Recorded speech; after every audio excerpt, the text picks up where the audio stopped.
I'm so happy to have you on the show today. Again, Ariel, you were on my show years ago when I was pregnant with my first baby. And I specifically remember this because I was having a really tough time with pregnancy and I had full on prenatal depression. I was just so sick all the time and I really wanted to cancel the interview, but it was too last minute, didn't want to be unprofessional. So I showed up and that one interview ended up really changing things for me. You ended up sending me the Muse headband. I started meditating twice a day, every day. I've been doing it ever since. And I and you shared a lot about your postpartum and just the conversation was everything I needed to hear. So I'm so grateful to have you back because I refer to that interview quite often. Thank you, Melissa. That's so awesome to know. And I'm so glad that from that place you have been able to move forward and rebuild and love your mind even more deeply. Yeah. And since then, Muse was really helpful in creating a meditation habit. I had recently read the book, I think it's called Peak, and it talks about deliberate practice. And it was the exact tool that helped me really see how to show up for meditation in a different way rather than just closing my eyes and letting my mind wander. And a couple months later, did the transcendental meditation training and I've done the advanced techniques since then. And so I know in our last interview, we went pretty deep on the basics of meditation. And so we're going to just pick up from there and see how deep we can go with it. And so I know that you've spent years looking at the brain in meditation. Is there anything that you've learned that has totally changed how you live? Oh, that's an amazing question. Yes, there's lots of things that have actually changed how I live. So, in meditation, the first thing that I really got was the ability to observe my own mind, to gain that metacognition and see what I was thinking. And the next thing that I got that really relates to how the brain works is the ability to strengthen my prefrontal cortex. So I was somebody with, I have now learned many years later, undiagnosed ADD, which means all of those things that I was terrible at doing, like organizing and keeping my desk clean and being on time for things. All of that was a prefrontal cortex. I was going to use the word failure, but that's not very kind to myself. But that was a prefrontal cortex that was not as strong and capable as it could be. And, through my neuroscience research and all of the literature, it's really obvious that meditation strengthens the prefrontal cortex. And so in my life, I use not only the practice of meditation to strengthen the prefrontal cortex and teach me that I can be calm, that I can take space, that I can stop and think about things, that I can focus and attend. But I also use the recognition of the functions of my prefrontal cortex, like its ability to organize things and plan and sequence, like knowing that that's what my prefrontal cortex does, and knowing that mine was not as capable as I wanted it to be, really allowed me to think through different strategies and different methods to augment my prefrontal cortex and the skills that it needed and the strengthening that it needed to live life more effectively. It is interesting when you think about meditation as practicing focus. I don't think everyone sees it that way. And since I first began trying to meditate, my cross country coach had us doing it way back in like 2000 and just being like, I don't think I'm good at this. I can't clear my mind, and realizing so many of the misconceptions with meditation and how, the brain's going to brain. Its purpose, its function is creating thoughts. And so it's not necessarily about clearing it, although you do get to those states of kind of suspended transcendence.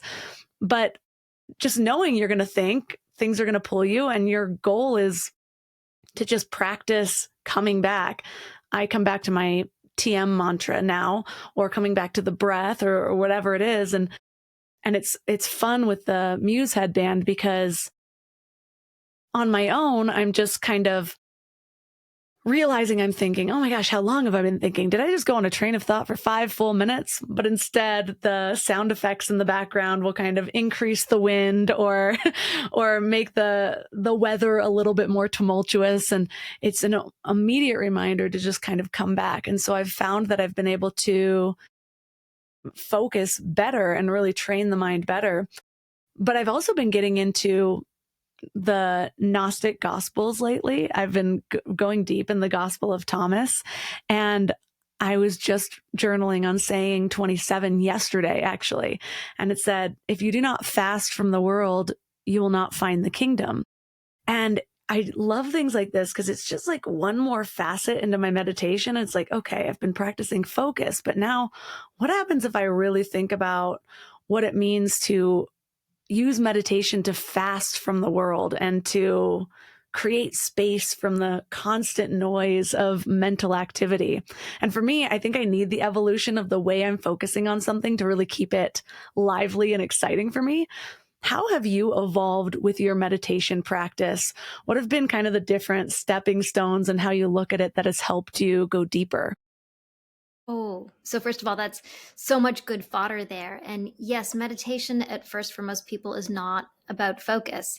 It's about the thought of like, oh my God, what's going on in my mind? Can I clear my mind? And when I started a meditation practice prior to building Muse, like 30 years ago, I wanted to try to learn to meditate, and I would sit down and I would just have too many thoughts in my head, and I would feel like this is not for me. I'm not capable of this. And it was through the journey actually of building Muse and using it that I recognized, just as you said, that it was not about trying to clear all the thoughts. It's observing your mind, observing that these thoughts are happening, and then making a different choice. And so the first step for me was noticing that I have thoughts, becoming okay with the fact that I can't get rid of them, becoming okay with the fact that they're going to be there and they're going to be bouncing around in my head, but that I have the choice of where to put my attention. So the thoughts are there, but I can put my attention to my breath. Eventually the thoughts will pull me again, and they'll want to rope me in, but that's okay. I can just let them go and put my attention back on my breath. And this simple exercise of focusing on my breath then allowed me to be able to sit quietly longer and longer, because part of having ADD is that you want to just like get up and run away. Like you have you have this like sense of a motor inside of you that's always like, okay, well, this was fun for 3 seconds. Now let's do the next thing. Let's just run away. Um, and so my practice evolved to be able to observe my body wanting to run, observe my away, observe my body wanting to do all of these things, and just be like, okay, well, that's happening too. Just like the thoughts are happening, the body's having stuff. We can see it happening, and then we can bring our attention elsewhere. We can see it happening, feel it happening, and not follow it, and just bring our attention elsewhere. And doing that, first working with the mind and then working with the body and the urges, brought incredible sense of like stability and stillness and strength and capability in my life, that I don't need to be pulled by my thoughts and feelings. I am just a me here and now. Stuff's going to come up around me, but that doesn't need to affect me. Yeah, that's been a game changer for me too, because the more you practice it in meditation, the more you can take it out into your real life. And I used to think that it would be a superpower to collect all of my thoughts. I remember an app actually came out way down back in the day where it was like, how many times do you think of something to Google, but you don't have time to do it right then? This will just capture all the things you want to Google. And I was like, what a great idea. And I realized as I wrote them down, I never wanted to Google those things later. So maybe I should have just let it go instead of even downloading this $2 app and like collecting it there in the first place. And so often we think this next thing is important. And when I am not conscious of it, there's times where I wake up and maybe I check social media first thing and my day just ends up being like chasing my thoughts everywhere. Like, oh, I should do this thing while I'm in the middle of washing dishes. I have soap on one hand and I'm like looking up something over here, and it's miserable. And somehow our brains try to convince us that it's productivity when really it's just a complete lack of focus. Yes. Yeah. This feeling that everything's important. And of course, if everything's important, then nothing's important. And part of it is the dopamine rush that we get from doing all of these things. It's like, ooh, the next thing, the next thing, the next thing. And each of those hits of novelty is very satisfying in that second, but ultimately corroding over the course of your life when you're trying to get somewhere or do something. And if you're not all moving, if all of you's not moving in that same direction, if you're just being pulled left and right, it can feel really hollow at the end of the day and like you didn't get anything done. I think that's been one of my, I don't know, it's just the biggest challenges that I've worked through, or like one of the lessons that my soul came here for. I've always been a thrill seeker, from like getting certified in skydiving to just saying yes to things without thinking about the consequences, to spending my 20s doing like copious amounts of MDMA and then plant medicine, which I still think has a place, but just not in the way I was doing it before. And I can still feel that in me sometimes. I'm just like, come on, Instagram, give me a dopamine hit. None of these are good enough or whatever it is. And so that's why I appreciate that idea of fasting from it, because finding that really mellow bliss and realizing, if I can allow myself to get here, it's so much better than that. Because I don't think I can get those dopamine hits without that feeling of chasing. And then it's ultimately outside of myself, reliant on something else. And so I've felt some big shifts in who I believe that I am. And so I'm wondering, when you think of meditation, do you think of it as changing who we are, or more like uncovering who we already were? This is such a good question that I've been thinking of as well. So as you're describing, the roaring 20s, and all the fun that we had and the things that we did and the experiences we chased, and then you move into the having kids zone and life gets much quieter. I mean, more crazy in the fact that you have kids that are pulling on you and wanting things from you and you want to give them all the time, but all of those spontaneous fun things that we used to be able to do when we were, kidless, are seemingly gone. And it sometimes leaves the sensation of like, void in your life. Like, oh no, like, where did that community go? Where did those events go? Where did that stuff go? Have I changed? Am I someone different? And for me, and I think for a lot of us, going through that, plus going through the pandemic, led to a greater sense of void and maybe a searching or desire for that. And the addition of a meditation practice through that growth and through that transition, for me, has allowed me to see like, wow, I feel like I'm someone very different now, but the person that I am now is somebody who is much more knowledgeable, much wiser, much more able to sit deeply with things, to listen deeply to people, to be happy with where I'm at in the moment, and to know that those things are still there available for me should I choose to want them on occasion.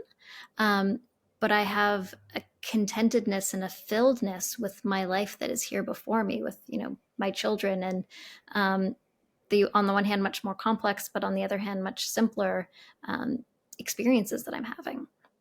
And so I think as we age, we shift and we grow and our personalities change, and that's a good thing.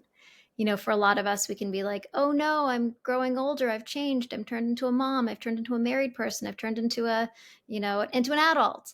And there may be a little bit of a crisis of consciousness of what we've lost through that transition. But hopefully what is replaced in the transition is the sense of deepening and growth and expansion of understanding, the not caring so much, the not needing to search and grasp for experience to fill our cup, because there is a satisfaction here and now. And the process of meditation really allows you to sit with those personality, I'm not going to call them changes, but evolutions and growths in a way that becomes expansive and meaningful and positive, rather than a death of something that once was that we still want. Oh, for me, it has been a little bit of both. I think I didn't have kids until I was 35, and now I'm 40 and I'm pregnant with my third. And Mazel tov. thank you. It's been a journey, but I I think that had to be my path. I mean, I think what is anyway, so there's no point resisting it. But I didn't think I wanted kids for a while. I mean, the world shut down, and I joke, but also it was exactly how it happened, where I was like, we ran out of puzzles. Maybe we should have babies. But I knew I kind of wanted them, but I was having trouble like making that decision, and the world shut down and made the decision much easier for me. And so I was kind of grateful for that. Pandemic really ushered me into what I think I was meant to become. But I also think I needed to experience those couple of years before where I was still trying to do all the things that I did before that brought me joy, or at least thought it brought me joy, brought me exhilaration. And it just wasn't fulfilling in the same way. And I was like, oh, this is why people let go of that lifestyle, because it starts to become empty. And I was craving a deeper fulfillment. And so a lot of my growth has been understanding what true fulfillment is. Meditation has kind of helped guide me there in giving me the space to be with myself, which so many people don't do. I'm often saying, like, if you went on a date with a guy 100 times, but you're always just going to the movies and meeting right when it started and leaving right when it ended, you could spend 300 hours with him, but you wouldn't know him. And I think that's how we treat our relationships with ourselves. We might be with ourselves all the time, but if you're always reaching for other people for the answers, for other things, for the answers, for experiences outside, instead of really understanding that inner voice and who you are and what lights you up beyond what you've been told should, then how are you ever going to know? Very, very, very, very, very well said. And when you said the term fulfillment, the way you just landed there, it landed in me. Like, whoa, what is true fulfillment? And it's interesting as you're describing, getting to know yourself and asking yourself questions. I think for a lot of people that's really scary. And I can even like resonate if you told younger me to like sit down and journal. I might sit there for 3 seconds and then ask myself a question about myself and then feel like this is weird and awkward and I need to get up and run away. And so it is part of the maturation process that, and deeply what meditation taught me, that I can sit with myself and come to an uncomfortable question or an uncomfortable thought and stick with it and do the work and observe myself and be there and then journal about it or whatever it is. And it's not intuitive to be able to query yourself in that way and to be able to sit with yourself. It, like, I keep going back to, it really was through building Muse where I was sitting there writing something, and normally I would want to run away because it's like, oh, this gets hard, this is awkward, let's just go do something else, like throw this out. But in meditation and with Muse, I was sitting there and I was focusing on what I was doing. And with Muse, when your mind wanders, there's a little audio notification that says, hey, your mind's wandered, come on back to your meditation, come back to your practice. And so you practice the wanting to escape and then saying, nope, it's okay, I can sit here. And then wanting to escape, nope, it's okay, I can sit here. I can sit here, I can sit here. And through doing that, you train your mind body to be able to sit with the subject matter, to sit with yourself, to be able to be there and go deeper, and to know that that sensation that comes up of like, all right, let's escape, is just a fleeting sensation. And if you don't follow it, then over time, it starts to diminish. And over time, you can sit with the discomfort of being right where you are and being right who you are, and then get deep enough with yourself to be able to query that, to learn from it, and to then start to make changes and shift it or accept it, or whatever your own path is with it. Yeah, I feel like a lot of the tools that have been helpful have kind of set me up for success, and then I've been able to release them in a way. And one of those that I thought was like that was, I mentioned plant medicine, but back when I was like 35, right before I got pregnant with my son, I was really craving a plant medicine experience. And I was like, but now I want to get pregnant. And it felt like, I was like, okay, this feels like a silly that I'm actually going back and forth. Like clearly it's the kid. And so I got pregnant, but I said at that time, just to make myself feel better, I think, okay, for my 40th birthday, I'll do a plant medicine retreat. I've always wanted to kind of do more than just one session. And so I had that on my goal list. And then 40 came around just this last May. And I held myself to it. And I actually had a lot of fear because there's so much more to lose when you have children. And it had been like 7 years since I had done that. But it ended up being one of the best experiences ever. My husband and I did it. And a funny thing that happened while I was there is, I mean, now we've got all these different AI tools, and I happened to get this Kickstarter. It's a little AI pendant that like records everything. And I was like, whoa, how cool would it be if this came into my session with me? And we were getting ready to do our first ceremony, and I was sitting there with it around my neck, and I just had this feeling. And I was like, no, I don't want to bring this tech into this experience. And I feel like that's so often my balance of I love technology. I built apps for years. I'm just a tech nerd. And so I love mindful tech. And so I'm curious for you, when you look at the balance of using tech, but also really going into the spiritual, for example, like mystical states, oneness, transcendence, out of body often register on brain scans. Do you think measuring them deepens the magic or takes something away? So I think that there's a role for technology, and then there's always a time to kick it out and to not have it and to not use it. So for me, I do a ton of different kinds of meditation and self-relation practices. And like Muse, for example, is something that taught me how to focus my own mind. It taught me how to sit with myself in these practices. It has lots of different guidance that takes me places. And then sometimes you want to take it off when you're at a certain point in your journey to go deeper because you've learned the tools. It really is like, going to the gym. You're not going to go and run a marathon. You're not going to go and do extreme things if you haven't trained for it beforehand. And so to me, technology is a piece that can train you to go further.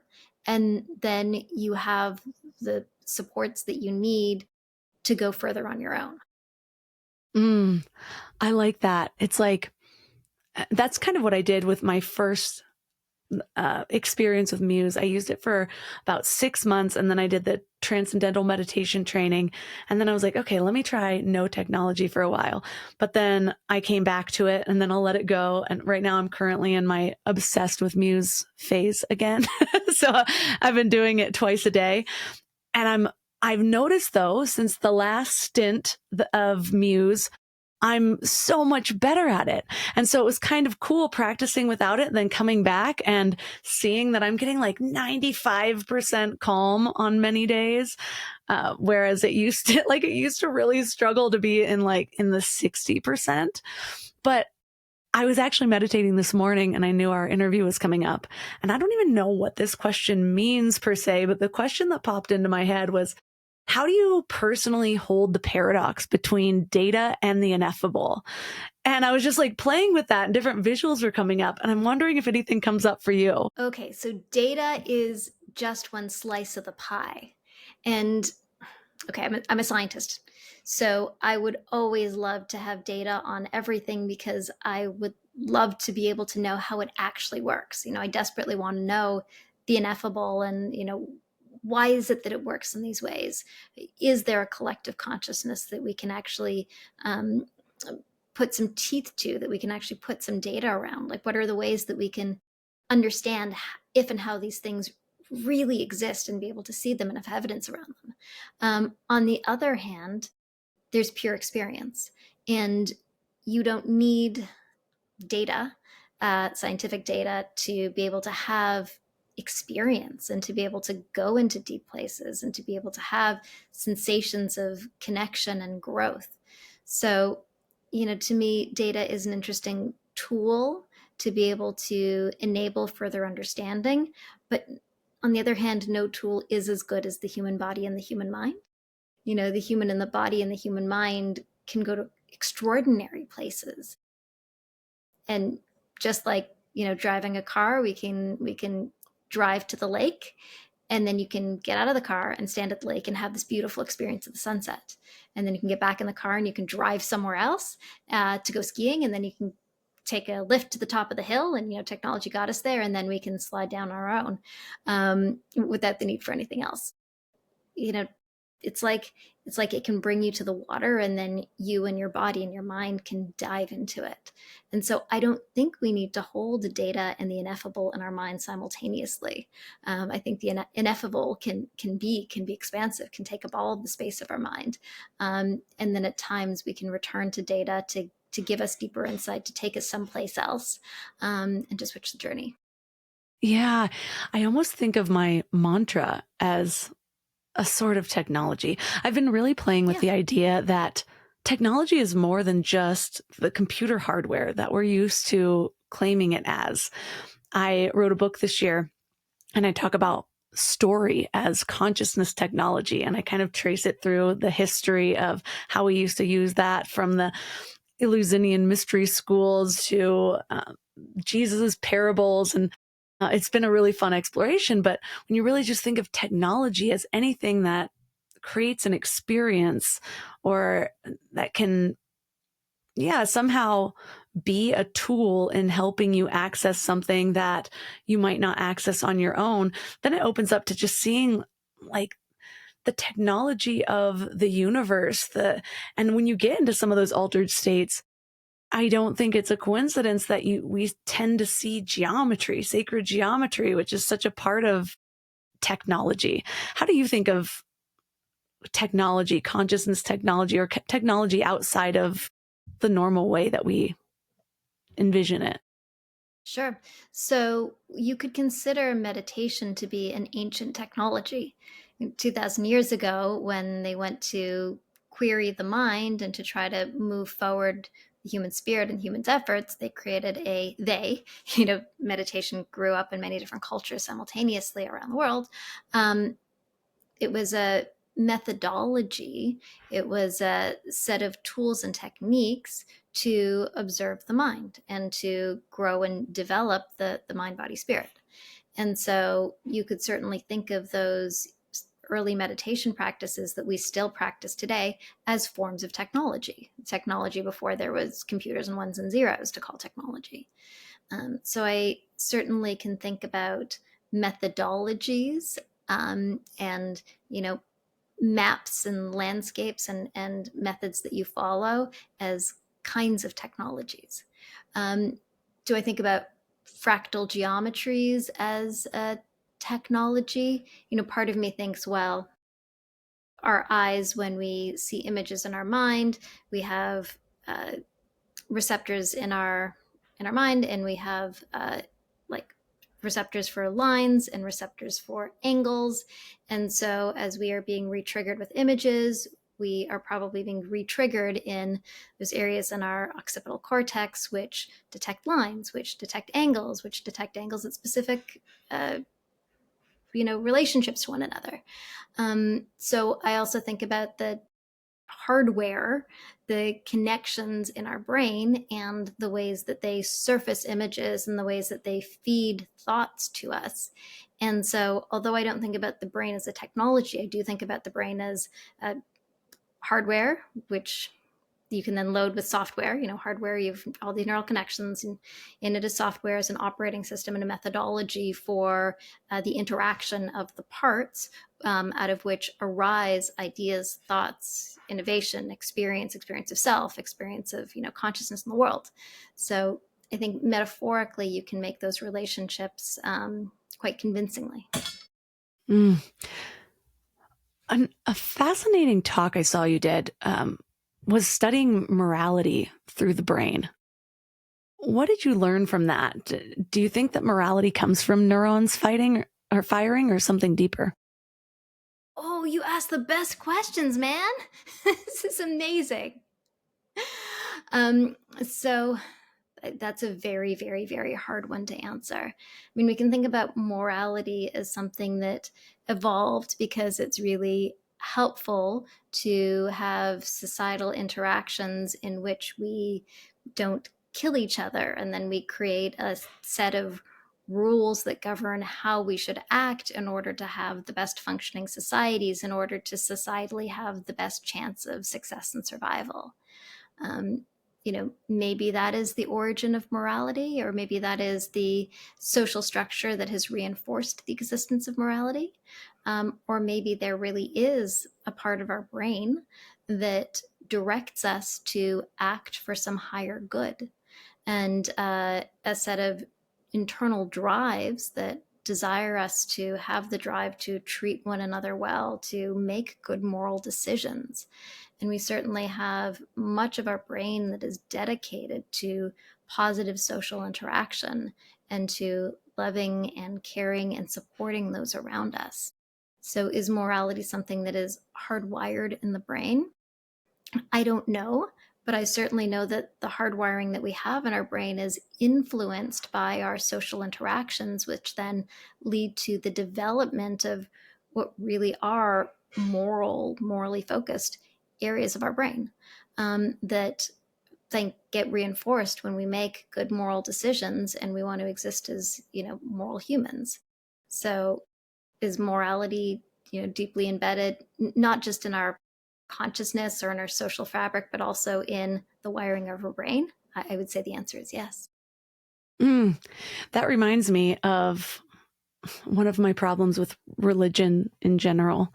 My Instagram is full of kind of deconstructing Christianity because that's how I was raised. And a big part of finding my spiritual path was unwinding some of the fears that I didn't even realize were fears because it was just taught to me as truth. But one of the things that comes up, because I went back and read the Bible to deconstruct, and I was actually kind of mortified going through the Old Testament. And it's like many people hold this book as divine truth or our guidance for morality, but God's morality seems to change depending on the time period. So in the Old Testament, God condones things like slavery and genocide and stoning someone for gathering sticks on the Sabbath, or like killing someone's family for looking back. And then later the message is love and forgiveness and turning the other cheek. And so to me, it doesn't really sound like the morality of an unchanging God. It sounds like humans projecting their evolving morality onto God. And so then when you zoom out, it's not as much like divine consistency, but more like human morality slowly maturing over centuries. And then that brings the question of what you just said. So if it's just from our brain, then why is it so different now than it was thousands of years ago? Well, so what I was just talking about was the idea that we have a hardwiring that is influenced by our culture and by our society. Yeah. So, a hardwiring, some social proclivity inside of our brain, some desire to care for and love our child, which is very, very inborn to us and is important for our species to continue to exist. And then that circuitry that we have becomes matured and becomes evolved, just in the same way that we evolve learning different languages depending on where we were born. We have a language acquisition device in our brain. According to Noam Chomsky and his thoughts, we have this pre-existing hardware, and then how it is matured and tended and grown and evolved within our environment is individual, both individual to the individual and individual to the time and the society in which you were born. And it's super cool to see how we as a society have really developed. And the first laws were the Hammurabian laws, tooth for a tooth and eye for an eye. And, we considered that to be great morality. And then we evolve into recognizing, oh yeah, maybe we can actually suppress our base urges to just want to hurt someone because they hurt us, and take more evolved actions. And so, for one, totally agree with your idea here that perhaps these texts were written by people who were reflecting what was going on in their world at that time. And also kind of wonder what it is that we will evolve into. So, we tend to think that the moment that we're in is like clearly the height of humanity. Like now we know everything. We know so much more than we used to know. We're so much more evolved than we ever were. I wonder what our next century is going to be in terms of moral evolution, in terms of technological evolution, in terms of our capabilities, what we care about, what we think about. Invariably, it's going to be very, very different, probably even a relatively near future than it is right now. I love that. Yeah, the Bible proves your point. But it's interesting too. There's just so many end times debates, literally like September 23rd, all these people on social media. There was like a trending hashtag rapture talk. People really thought the rapture was going to be happening. And I keep reminding people that people have thought the rapture is going to happen at every single moment in history, including when it was, well, back in biblical times. I was going to say when it was written about, but it's actually never mentioned in the Bible at all. It wasn't even popularized until the late 1800s. And then it was further popularized by the Left Behind series. So we're always just thinking that we are, like you said, at the pinnacle of everything. And now the times are going to end. And it's so interesting being at this period of time, especially with all of the AI and Elon's Neuralink and everything. And so I'm curious for you, where do you think, or what ethical red lines do you believe we should draw in neurotech so that it remains an ally instead of a tool of control? Again, extraordinary questions. Okay, so I think there's a lot of ethical red lines that we need to draw and that we do draw, like as a company, and that we're really pushing the whole industry to draw. So in 2014, I started something called the Center for Responsible Brainwave Technologies. And there we created a set of guidelines with ethicists, with Ann Cavoukian, who is the head of Privacy by Design. And we created a set of guidelines that said neurotechnology should never impact people's privacy, their safety. It needs to always be efficacious, and it can't limit our agency. And to me, agency is the most important one. Like the other ones are all kind of obvious. Of course, it needs to be safe. It needs to be private. It needs to be effective. You can't lie about how it's going to fix you or what it's going to do. But it can never diminish our human agency.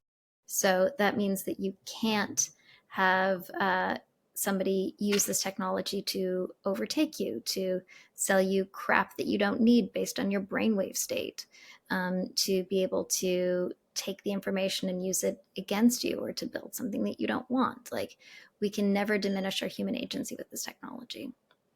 And I'm actually part of quite a number of initiatives. So the OECD created an initiative on neurotechnology. There's a group called Neuro Rights Organization. There's another group that I'm a part of, a very large legal working group, and we're all coming together to create a set of policies that all neurotech companies need to abide by legally. The first ruling came in the state of Colorado. There's now a neuro rights ruling that says that EEG data can't be used to identify you. And there's another one that came in Chile. And so we're really pushing for not only companies to make sure that they're good actors, but to really make policy changes to make sure that neurotechnologies like, cochlear implants too. I mean, there's a lot of neurotechnologies that are used in the medical space every day to improve people's brains and their chance of living longer, as well as neurotechnologies used in wellness. And we want to ensure that these technologies are always used in ways that are supportive to our human nature and our human needs, and not the opposite. I love those. I really appreciate the ones about not using your brainwaves to sell you shit you don't need. Yeah, it was like a basic tenet from day one. It's like I'm on Instagram and every third post is an ad now, and I love all of the products. I'm just like, I need to delete this. I'm pregnant. You know how to sell me right now. And so I'm just trying to stay away.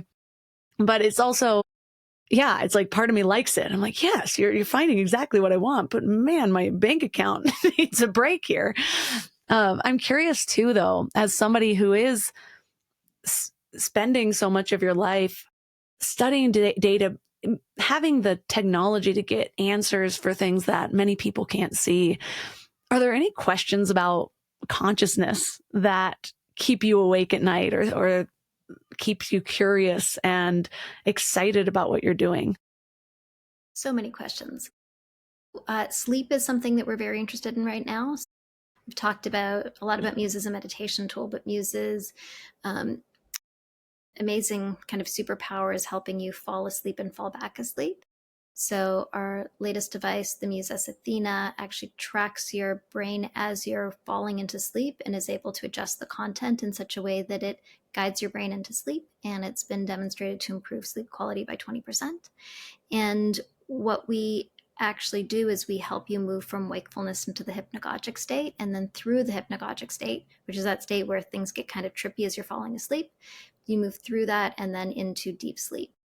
And I actually got off the phone earlier today with a group that I'm working with researchers in Canada and the US and Spain, creating a deep sleep stimulation algorithm. So when you are in deep sleep, it can help you stay in deep sleep by stimulating.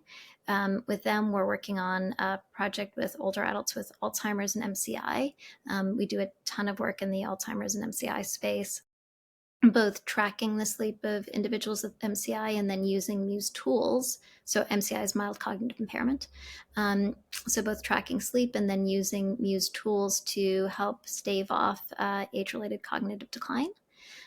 So I also think a lot about the brain and how it degrades over time, and the things that we can do, like meditation, improving sleep, prefrontal cortex neurofeedback, all of these tools that we can use to strengthen the brain to maintain its function as we age. So important. I used to say it's my biggest fear, but it's actually, this is ironic. I developed this really deep fear of dementia, and I had it for years. I would think about it every day. And then I stopped being vegan. And I don't know if that's coincidental or not, but that fear lifted. And so, but my grandpa has some dementia. He's there many times, but then you can just see him kind of get lost. And as somebody, like, my favorite thing about myself is my brain. The way I think, that's why I would never change my situation for anybody else's, no matter how much money they have or if they have everything I've ever wanted, because I want to think like me. And so with the meditation, it's really helpful knowing that I'm strengthening the parts of my brain that do decrease the chances of that. But it's so interesting too, the more I find those like pockets of transcendence, it's like I can feel my brain expanding beyond what I thought it was. Like the sort of spiritual idea of being able to receive information that wasn't originally my own is just really fascinating to me. Or even just the idea of what people would call awakening. And I'm curious, as somebody that's from a neuroscience perspective, how do you define awakening in brain terms versus maybe soul terms? Okay, there is not a good answer for that. This is something that neuroscience has not effectively defined at all. So, I mean, we can look at the information that we have within our own brain, the moving of information from neuron to neuron, the wiring together of neurons that we refer to as learning, the refiring of those neurons that we consider remembering.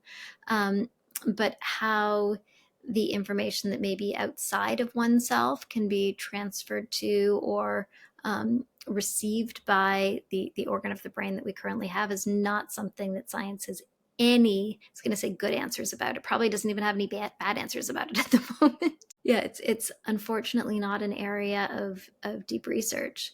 There's ways that you can start to think about it. So there's a few theories of consciousness. An old theory of consciousness is the binding theory. So the idea was when you had okay, backing up for a second, we have these things that we call brainwaves. It's the sum total of the electrical activity moving in our heads. So our neurons communicate electrochemically with one another, and then the sum total of that is what we refer to as our brainwaves. When you're in deep sleep, for example, you have most of your brain going in delta activity, and so your whole brain is kind of pulsing in the same beat. And so it becomes easier to transfer information around the brain because it's highly synchronized at that time. There was a theory that was called the binding theory that suggested that gamma activity was like this brainwave that would happen at 40 plus hertz in the gamma range, that when we had that sort of experience, everything that was in our conscious perception at that moment, and our perception at that moment would then become part of our conscious perception. So it's like everything at this sort of flash of a moment was what you became aware of. That has since been debunked, but it leads to a way that we can think about how we might synchronize information between our brain and anything that may be outside of our brain that could receive information. And so that there could be this like a synchronization of our brain activity and activity outside of ourselves that could allow us to take that information in. There's another theory of consciousness around microtubules, and the idea that those microtubules, as they shift and that they move and they resonate at a particular frequency, may be able to bring conscious experience inside the brain, but also potentially resonate with other things that are moving at the same frequency outside. None of these theories have been really properly brought to light and researched, but they're out there. I kind of like when there's things that are just still unexplained, but I also believe, my relationship with spirituality has just evolved so much over the years. And I really believe that science will always prove spirituality, that just because we have a scientific process or something where we realize, oh, our brainwaves are creating this, I feel like that I see it as the divine design. Like why create everything without a mechanism behind it in general? I'm curious though, as a scientist, do you have a spiritual path that you follow, or how has that evolved through your work? So I have moved from being, I grew up Jewish. I somehow could never really believe in God, but at moments wanted to. I've moved through being agnostic to actually, as I evolved, both in my spiritual meditation practice and in my scientific understanding, matured in it, I've moved to much more openness to the space of possibility. We truly, truly, truly don't actually know how things work. There are experiences and phenomenon that I've experienced that are not well explained by science, and may someday be. And as scientists, we hope will be, because we really, really are curious about how it works, if it exists. We really want to know. And so I'm, very open to different ways of understanding the connectivity between people and between people in this earth.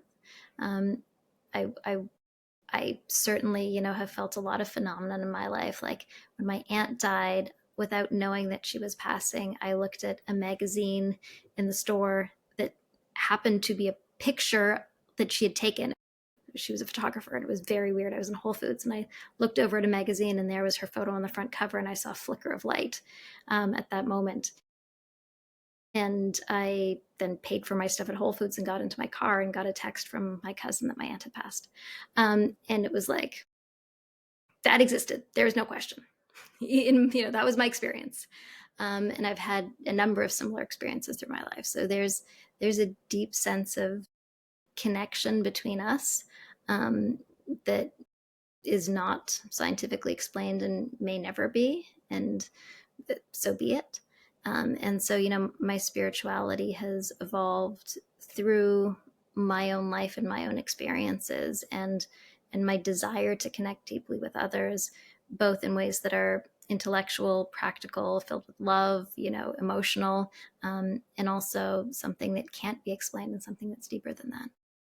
Oh, I love stories like that. I had some pretty phenomenal experiences right after my dad died. Again, like you, both before I actually knew, and then for the several weeks afterwards. And I feel like he was coming to me through my dreams to let me know he was okay, because I was struggling so hard. But what do you hope that people remember more than anything after experiencing your work, and not just Muse, but you?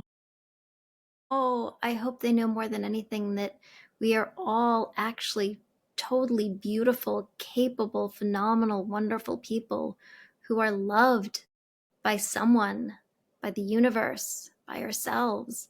And even if those things don't quite feel true to you right now, even if you want to reject it, like, no, I'm not worthy, no, I'm not great, no, I'm not all those things, actually at your core, you are. And as you erode the thinking that doesn't serve you, that doesn't serve us, the thinking of I'm not good enough and I'm not loved and I'm not worthy and I'm not safe, as we, sweep away those thoughts, at the core, we really do have people who are whole and loved and worthy and safe and, psychologically safe and all of those things. And the experiences that pile up on top of us sometimes convince us that we're not. And we have the ability to come into ourselves and into a sense of being loved and being whole and being worthy and being complete. And that is our truth. And anytime your brain tries to tell you something else and makes you feel shitty for it, it's just a story. And you can let go of that story and drop down into your whole and complete self. That's so beautiful. I love leaving listeners with one thing, whether it's something to do this week or something to think about this week, to kind of ground this material into their real lives without being overwhelmed. What would you leave them with? Leave you with the practice of observing your own thoughts. And every time your brain gives you a thought of, I'm not good enough, or I just want to run away, or, you can just sit with it, say, yep, that was a thought, that was a feeling, that's okay. I'm just going to stick with this and go one level deeper. It's okay. I can be here and I can go one level deeper. So for listeners who are intrigued about you and Muse, where's the best place for them to connect? You can find me on all the socials at Choose Muse. So Facebook, Instagram, and all the things. And if you're curious about Muse itself, you can go to choosemuse.com, CHOOSEMUSE.com.